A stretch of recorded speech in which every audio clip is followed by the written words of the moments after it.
Okay, so we will see a Salesforce recently launched Salesforce Multi-Framework.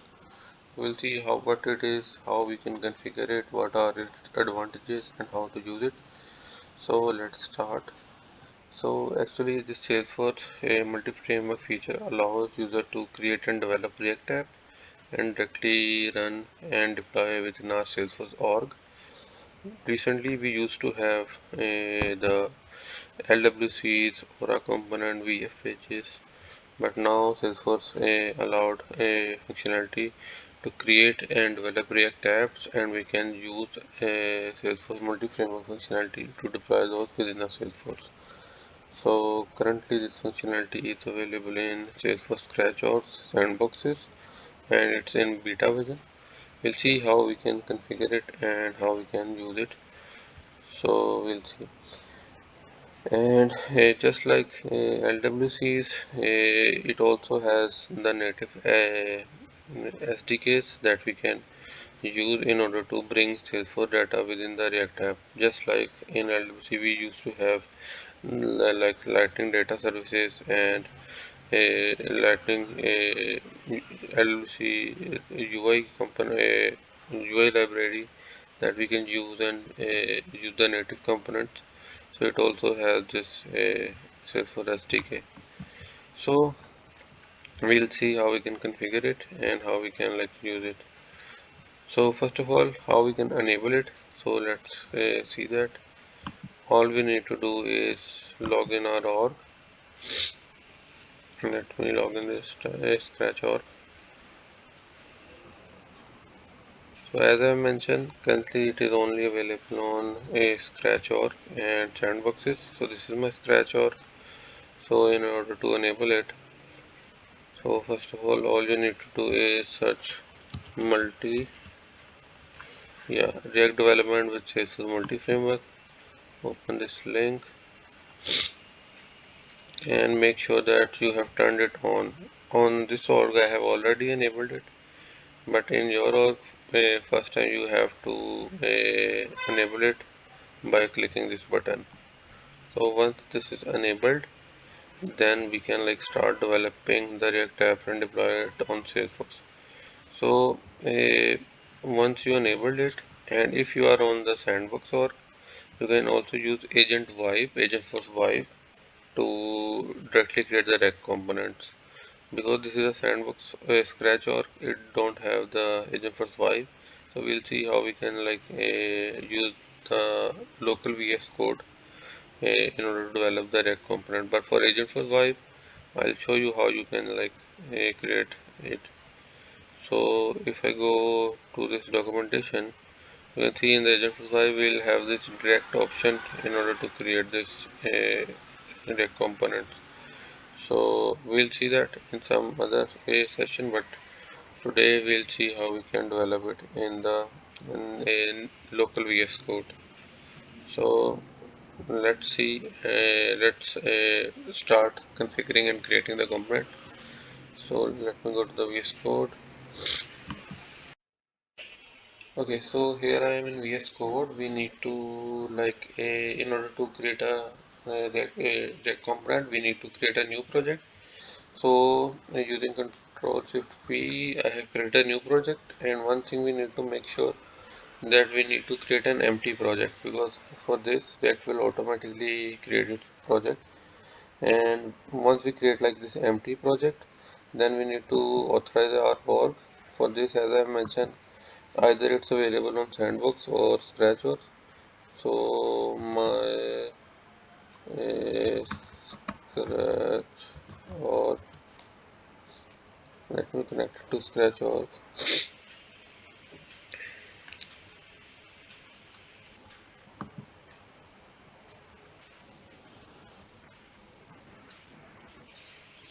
So this is Scratch. Let's wait for it to connect. Okay, so now it's connected to my Scratch. Okay, so the most important thing is that in order to like develop this React component, make sure that you are using the latest version of SF.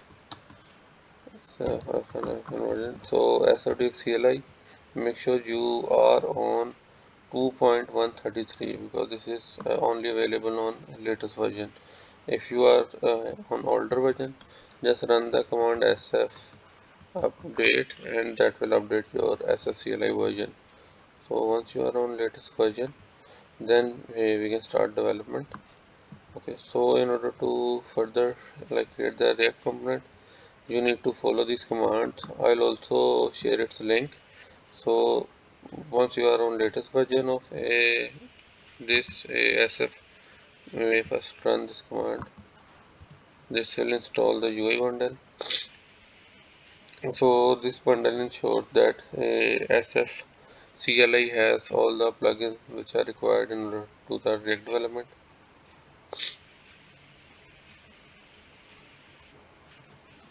So let's wait for it to install. It will take few moments.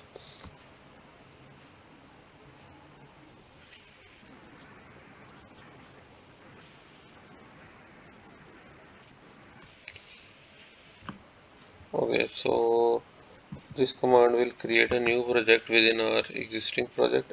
Like this will create a new empty project. I'll run this command sf. I'll call it sf my React project 2. So over here you can see it has created a new project, and this new project has a complete file structure of Salesforce project. I'll show you the most important thing, that how we can where this React app will be exist. So let's move to this.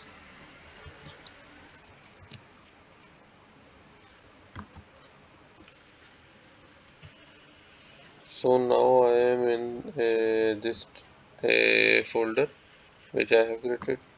Now we need to execute this command. So actually this is the command which will actually generate the empty skeleton React project. Over here you can see we are using command sf template generate UI bundle, and this will be the name of your React app, and this is the path where this app should be deployed. So I'll call this React app as, because I have already created an app, so I'll call it my React app. Let's call it my React app 2. My React app 2, and let's generate this app. So over here you can see it's also created the empty project for React app.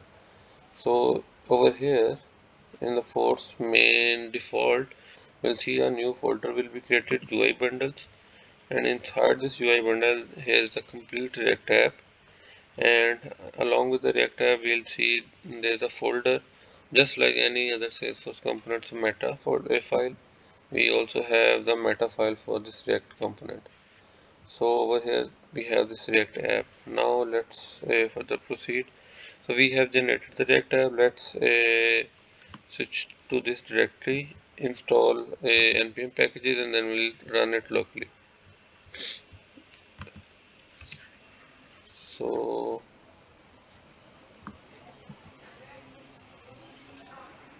what it is saying, yeah, so let's, because I have changed the project name,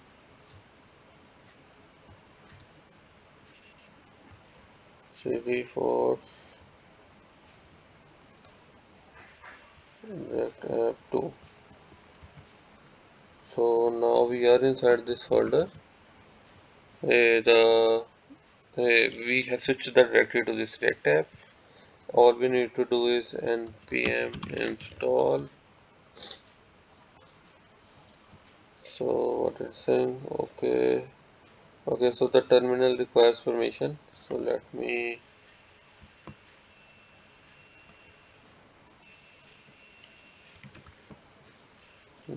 see if I have this permission ready. Yeah, so set execution policy bypass, I think this will work. Okay, so now I have provided the permission. Let's try to install.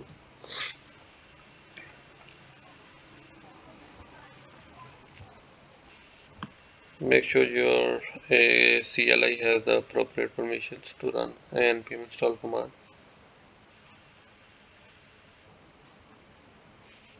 If you do not have this permission and want to give this permission locally, you can execute this command, but you can also set this globally. So currently it's installing the LPM packages. Just like any React app, it also has this package.json, and whatever the package mentioned over here, it will do its installation. And over here, it will, you can see, start getting the node packages plugin and node bundles in order to install things.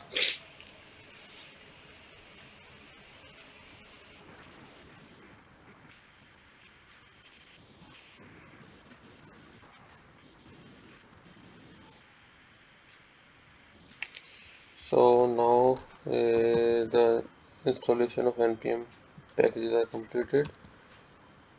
So let's run, let me close this one, npm run dev.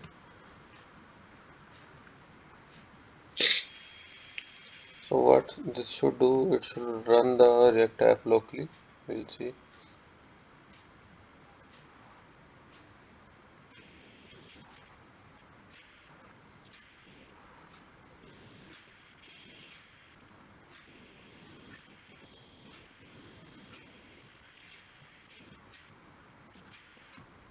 So now it's starting the server.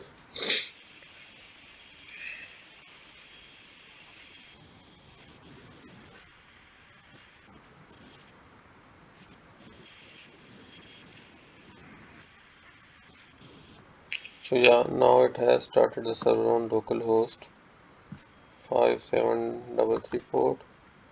So let's uh, let's run this. So here I am on local server. So over here you can see my React app has been launched, and this is an empty skeleton React app, and it is running on the local server. So the next thing we need to do is to create a build for this and deploy this React app on the Salesforce org. So let's do that. So let's create a build for this. So currently the server is running. Let me stop this. So in order to create a build, just run npm run build. So we'll see. So let's copy this. I'll type it over here and run build. So it will create a new dist folder inside our React project, and it will generate a build over there. So it is giving some error. Okay, so the file is source graph API. So let's see. Source API graph client. So over here it is giving the error. So what we can do, we can, let's see, we'll test one more thing. Let's see agent 5 why we'll be able to fix this or not.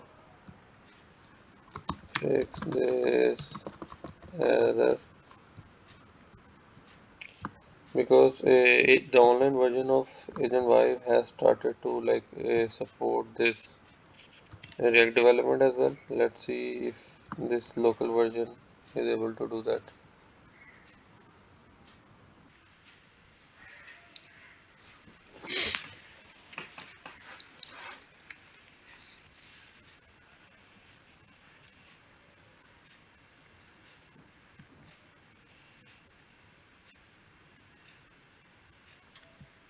So it has generated this code.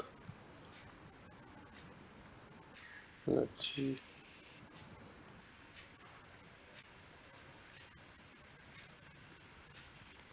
So it is saying it has completed this task. Let's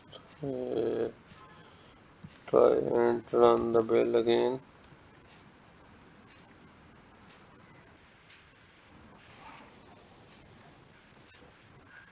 Yeah, now if you can see, it has agent Y is also like has fixed this, and it has created a new build. Now the final step would be to deploy this build on the Salesforce org. So let me show you how we can do that. So in order to deploy this, we need to use this command. This will like actually deploy the build on org. So npm sf project start, and over here the target org will be your connected org. So let me show you. So in my case, I have given the alias my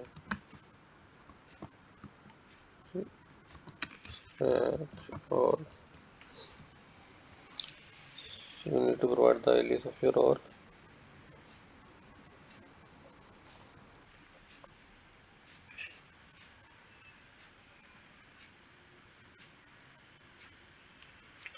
So this will run the sf commands, just like we normally deploy the other components like LWC's classes. This will run the command to deploy this React build. Normally this will take a bit longer because this React build has a more size. So let's see. Meanwhile, in our folder structure, let's see what it has created. So you can see it has created new dist folder, and we also have this build folder. So over here we have this webpack build. So let's wait for it to finish the deployment.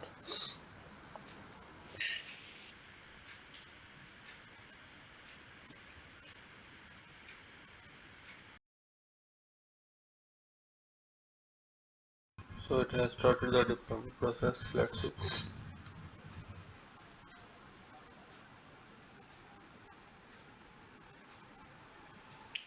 So over here you can see it has deployed this lot of files. Just like any like LWC, it normally has 3 to 4 files, but this React build has a lot of files. So now all of these files are deployed. So let's see this on front end. So here I am on my Scratch org. So let's refresh it and see.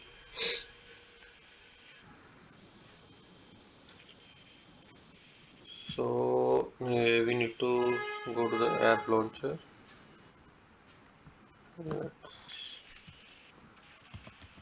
So over here you can see my React app 2 is now available. Let's click on this. So here it is. You can see within the Salesforce org we have this React app, and as far as the users are concerned, it is logged in from the same user. This is just a skeleton org. We can like do whatever we want to do, but over here you can see we have this app, and as I have mentioned that the good thing is that we can use the native Salesforce libraries in order to show the data. So over here we can also use the GraphQL. If you are familiar with the GraphQL, so you can see we have this SDK, and in order to bring contact data we can use the GraphQL format, and that will like extract the contact data and show it on React app. So hope this video is helpful for you. I'll share the link of this documentation as well. You can also try this at your site and share me your feedback. Thank you.